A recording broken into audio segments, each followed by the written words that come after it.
Many thanks for staying with us here on News Desk. Let's continue with some more election-related stories. And a senior lecturer at the Faculty of Law of the University of Ghana, Dr. Raymond Atuguba, has once again waded into the ongoing controversy of a Supreme Court ruling ordering the Electoral Commission to delete names of persons who registered onto the roll with National Health Insurance cards. Now, in a 22-page writing, the learned lawyer said the Supreme Court cannot order the automatic deletion of names from the country's register. But let's get more now from joint news reporter Raymond Akwa, who has been following this issue keenly. He's joining me now in studio with extracts of that very piece by Dr. Raymond Atuguba.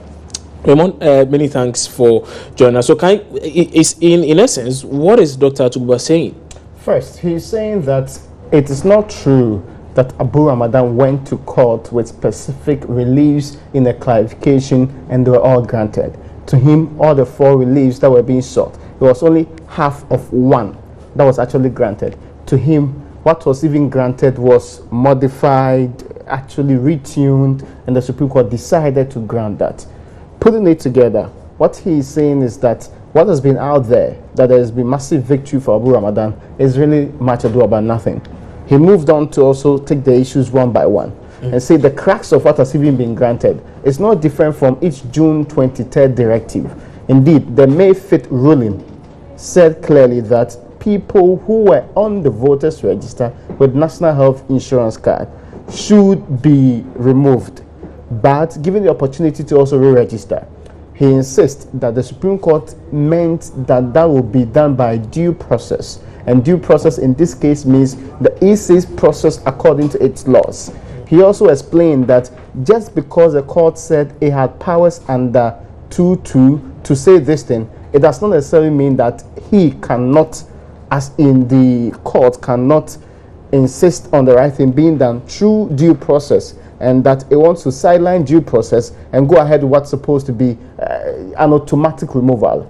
To this end, he says there are people who got on the voters register with NHIS cards up until the time that it was declared unconstitutional in 2014. The people were clearly people who had legitimate rights to be on the register. So if a decision that comes after they were on the register, you cannot use an illegal means to remove them.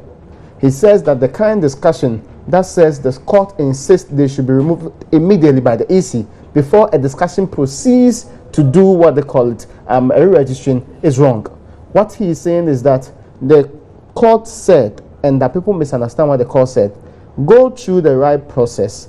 That's why the court did not say automatically delete them or delete them right now before it discusses any other issue. He says the court insists the deletion should be done with a plan and notification to the people involved. So the 57,000 we have noted first and foremost, and the extra ones, they should be told when the deletion is going to be done. So they'll be available to provide alternative ID for registration. This is what he is seeking to clarify. That in his mind, people think the court has been ordered to, on their own, clear the 57,000. Now go and use another process to get them, or when they come forward, they can do the registration. He says no. The court insisted, inform them that they have come out for deletion. Let them come and justify why they should be on the register or not be on the register. So he seeks to draw the dichotomy that way. So in other words, I mean, what he's trying to do, I mean, all he's saying is in sync with what the EC has been saying all along, that yes, they're going to have the normal process, the exhibition process, and then in that process, they will purge these names off it. Is that the process? That's what he's saying. But the discussion really has been that can the EC do the deletion and re-registering before it continues with this mandate under CI 91, that is exhibition on the 29th. That's the crux of our discussion.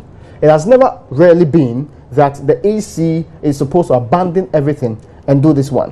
What the Supreme Court said, and when it stressed on the Article 2.2, it said, we want you to do this before you continue with the exhibition. It didn't say that we wanted you to remove the people and later on go and inform them.